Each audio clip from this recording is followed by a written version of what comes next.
Daar sê, die tema van vanoggend se woord wat ek met julle deel is, leer ons bid. In Lukas 11 vers 1, then he was praying in a certain place, and when he stopped, one of his disciples said to him, Lord, teach us to pray, just as John taught his disciples. Dis interessant dat die disippels vra nie vir Jesus hoe hulle moet preek nie. Hulle vra nie vir hom hoe hulle die boodskap van die koninkryk moet uitdra nie. Hulle vra net een groot ding. Jesus leer ons om te bid. Van alles wat hulle moontlik kon vra, vra hulle, hoe moet hulle dit doen? Soos jy weet, die woord leer ons dat Vader al reeds weet wat ons nodig het voordat ons dit van hom vra. Die woord leer ons ook dat ons nie het nie, omdat ons nie bid nie. Met ander woorde, al weet Vader wat ons nodig het, wag hy vir ons om in gebed te vra. Sy voorsiening, sy interaksie met die mens op hierdie wêreld is 'n antwoord op gebede. It is true that man can teach man and present courses on how to become a great preacher, how to become a great communicator, able to keep an audience captive. 'n Mens kan vir 'n mens 'n 10-punt plan uitwerk van hoe om kerk te plant en kerk te bou. But it is only in a relationship with Jesus that we can really become and master the art of prayer. God calls certain people and He gives certain ministries as gifts to some people, as prophets and preachers and teachers, evangelists, for edifying and building up the church. But there is no restriction to prayer. This gift of prayer is for everybody. As a matter of fact, the call to prayer is for all of us. Die Here leer ons om te bid vir al die disippels. En dit is vir my interessant dat Jesus antwoord en waarsku eers hoe ons nie moet bid nie, voordat hy leer hoe gebed gedoen moet word. Matteus 6 vers 5. En wanneer jy bid, moet jy nie wees soos die geveinstes nie, want hulle hou daarvan om in die sinagoges en op die hoeke van die strate te staan en bid, om deur die mense gesien te word. Voorwaar ek sê vir julle dat hulle loon weg het. Verse 6, but when you pray, go into your most private room, closing the door, pray to your Father who is in secret, and your Father who sees in secret will reward you in the open. Vers 7, en as jy bid, gebruik nie 'n ydelle herhaling van woorde, soos die heidene nie. Want hulle dink dat hulle deur hulle baie woorde verhoor sal word. Do not be like them, verse 8. For your Father knows what you need before you ask Him. Is dit nie interessant dat ons baie van ons gebedstyd probeer om vir Vader te verduidelik hoe erg is dit eintlik nie? Hoe ernstig is hierdie gebedsaak, en ons gee vir hom al die detail van die ministers van die regering en van die burgemeester. Hy weet dit. He knows that. So Jesus antwoord eers deur hulle te leer hoe om nie te bid nie. Maar daarna vertel Jesus eers hoe en wat ons behoort te bid. U ken dit. Matteus 6:9. Pray therefore like this. Our Father who is in heaven, hallowed kept holy, be your name. Your kingdom come, your will be done on earth as it is in heaven. Verse 11, give us this day our daily bread, en vergeef ons skulde, soos ons ook ons skuldenaars vergewe. Vers 13, en lei ons nie in versoeking nie, maar verlos ons van die bose, want aan U behoort die koninkryk en die krag en die heerlikheid tot in ewigheid. Mag ek dit herhaal? Jesus answers the disciples by telling them first how not to pray. Do not pray like a hypocrite. Do not repeat words. Moenie soos 'n skynheilige of 'n geveinsde bid nie. Nou soos jy weet was Jesus 'n bidder. Hy het gereeld gebid deur die nag. Maar in die publiek, is interessant, maar in die publiek was Jesus se gebede kort. Wanneer ons bid, bid ons tot Vader en nie sodat mense ons kan sien en hoor nie. Ons bid nie om mense te beïndruk nie. Die Onse Vader gebed kan in 30 sekondes opgesê word. Maar in sy privaatheid het Jesus ure aan een gebid tot sy Vader. Gereeld, alleen, deur die nag. Die langste gebed van Jesus voor mense was toe hy vir sy disippels in die boventrek gebid het. Maar Jesus het nooit gebid om mense te beïndruk nie. Matthew 6 verse 9, pray therefore like this. So moet julle dan bid. Jesus gee vir ons 'n struktuur van gebed in die Onse Vader gebed. An analysis of our Father's prayer will reveal 4 looks. Look up, look in, look out, and look up again.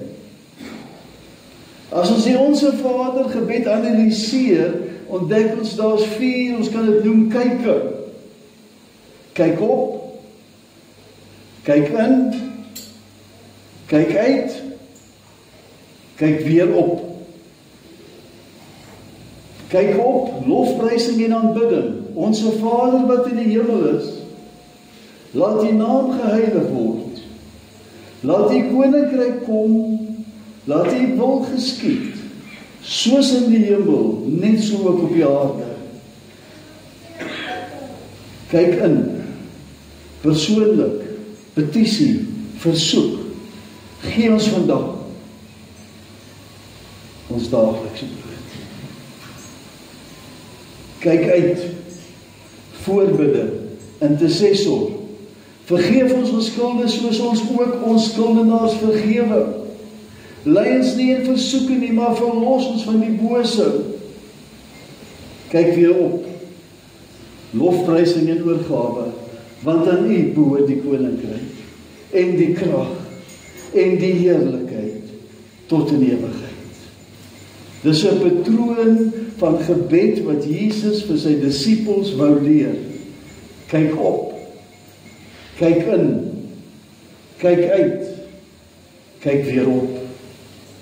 50% van die gebed is boonatoe gefokus. As ons hierdie patroon volg, gaan ons gebede nie net oor versoeke en probleme en klagtes en soebat nie. Nee, ons kyk op met lofprysing en aan erkenning. Ons kyk in vir ons persoonlike behoeftes.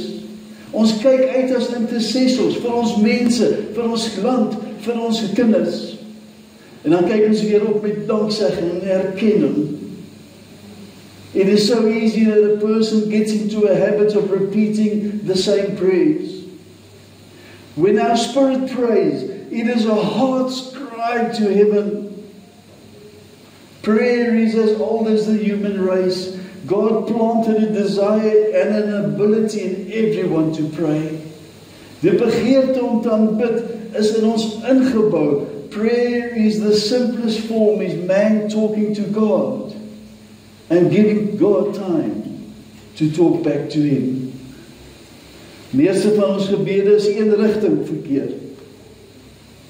Deur genade, deur die werke wat Jesus gedoen het, het ons die voorreg om direk tot Vader te gaan in gebed. Natuurlik bevestig Paulus die vorms van gebed in sy brief aan Timotheus. 1 Timotheus 2, en hy stel het 'n bietjie anderste. First of all, then I admonish and urge that petitions, prayers, intercession, thanksgiving be offered to God, be offered on behalf of all men. Smekingsgebede, petitions, prayers, voorbedes, intercession, danksegging, thanksgiving. So the word teaches us that the Holy Spirit is our own personal intercessor praying for each one of us. Hoe wonderlik is dit, my boetie en sussie, dat elke een van ons 'n intercessor het wat vir ons intree. Romeine 8:26. En net so kom ook die Gees ons swakhede te hulp, want ons weet nie reg wat ons moet bid nie, maar die Gees self tree vir ons in met onuitspreeklike sigtinge. As ons die inhoud van ons gebede sou analiseer, wat sou ons vind? Hoeveel van die inhoud van ons gebede gaan oor aanbidding en verheerliking van God? Hoeveel van ons gebede bestaan uit versoeke, gee vir my, doen vir my, maak vir my? Prayer is the powerhouse in a Christian's life. Prayer attracts God. Dit is onbekend wie Psalm 66 geskryf het. Ek het 'n paar vertalings gaan kyk en een vertaling sê dit so mooi, Psalm 66:18. If I had ignored my sins, so ek is bewus van dit, maar ek ignoreer het, ek kies om nie klaar te maak daarmee nie. If I had ignored my sins, the Lord would not have listened to me. As ek weet van sonde in my hart en daarmee nie klaar maak nie, sal die Here nie gehoor gee aan my gebede nie.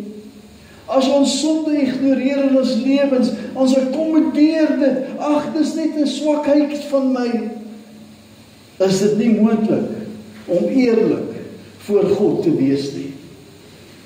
Sonde veroorsaak dat ons gebede nie opreg is nie. Gebed is juist die geleentheid om ons harte voor God skoon te maak en te deel daarmee en vergifnis te ontvang. When we keep silent about our sin, we have no confidence when we approach Father, and our guilt will remain. Our guilt will form a barrier. But when we are honest before Father, our confidence, our trust, our freedom to live openly before the Father returns. Our prayer is powerful. It is the power to engage angels. Jy ken die voorbeeld uit Daniël 9:23. Die engel Gabriël kom praat met Daniël. Toe jy met jou smeekgebede begin het, is daar antwoord gegee. En ek het nou gekom om dit vir jou te vertel, want God het jou lief. Gee dus ag op wat ek sê, sodat jy die visioen kan verstaan. My brother and sister, angels are sent on assignments as a response to our prayer requests. Our prayers have spiritual impact. The Bible speaks about spiritual battles taking place on a continual basis. Ons stryd, ons weet dit is nie teen vlees en bloed nie, maar in die geestesriem. Prayer attacks and defeats the spiritual forces of evil. Prayer shifts our focus to God, away from ourselves to other people. The real power from God comes from God, not from our abilities or our talents. Filippense 4:6. Wees oor niks besorg nie. Maar laat julle begeertes in alles deur gebed en smeking met danksegging bekend word by God. Hoe wonderlik is dit om so te leef, dat ons oor niks besorg hoef te wees nie. Prayer does not have to be long and drawn out things. Prayer should be humble. We do not need to spend half an hour telling God how bad things are. He knows. Prayer should be specific. Prayer should be scriptural. Prayer should be offered in faith with thanksgiving. 50% of our prayer should be thanksgiving and honoring God. We can pray anywhere. Jacob prayed in the desert. Jonah prayed in the belly of a fish. Peter prayed in a storm on the sea. David prayed while hiding in a cave. Jesus prayed on the cross. Natuurlijk kan gebed enige tyd en enige plek gedoen word. Our prayer will attract the presence and the attention of God. Vir ons eie stilte tyd en daaglikse gebed is dit beter om 'n vaste plek te kry waar 'n mens hardop kan bid sonder dat ons gedagtes afdwaal. Matteus 6:6 sê, maar jy, wanneer jy bid, gaan in jou binnekamer, sluit jou deur en bid jou Vader wat in die verborgene is. Sluit jou deur. Daai kindertjies kan nie inkom nie. En jou Vader wat in die verborgene sien, sal jou in die openbaar vergelde. The most active life. Wanneer jy op jou besigste is dit die tyd wat jy die meeste behoort te bid. In ons besigste tye is dit nie 'n verskoning. Ek is te besig nie. Dit is juis wanneer jy die meeste moet bid. Jesus did not let the demands of people around him keep him from praying. Prayer and worship attracts our Father. Praise and worship softens the hardness of our own hearts. Praise and worship causes a joy to rise up within us. We experience real joy when we experience it in worship. The sense of God's presence in our lives will change our lives. When we are aware of the presence of our Father, it will change your outlook in life. Die suiwerste vorm van gebed is te vind in lofprysing en aanbidding. Die suiwerste omdat ons fokus is op God gerig en nie op onsself nie, nie op omstandighede nie. Ons kyk op. Ons kyk op. Psalm 22 vers 3. Tog is hy die heilige wat woon onder die lofsange van Israel. We are never closer to God, my brother and sister, than when we worship him. He is Emmanuel, which means God with us. He wants to be with us. We show that we want to be with him when we praise and worship him. The greatest gift that we can experience as children of God on earth today is to be aware of his presence. It changes everything in our lives. It changes our heart, our mind, our attitude, and even our circumstances, the presence of God. Ek wil begin om af te sluit. Gebed, lofsang en aanbidding bring God se teenwoordigheid naby aan ons. As ons in ons lewens meer vrede en meer krag en meer liefde wil ervaar, het ons slegs nodig om God meer te aanbid. God het ons so geskaap om hom te aanbid. Slegs in aanbidding sal ons ware vrede en vreugde in die lewe ontdek. Aanbidding behoort 'n leefwyse te wees vir die kinders van die Here. A lifestyle that attracts the presence of God. Maar onthou die basies. Kyk op. Kyk in. Kyk uit. Kyk weer op in ons gebede. Amen en amen. Ek wil 'n pragtige gebed, ek wil afsluit met 'n gebed wat ek ergens gelees het, ek weet nie meer waar dit is nie, maar so 'n persoonlike gebed. Luister graag na hierdie gebed. Lord, I come to you in my weakness, that I might be made strong. I come in humility, that I might be filled with your power.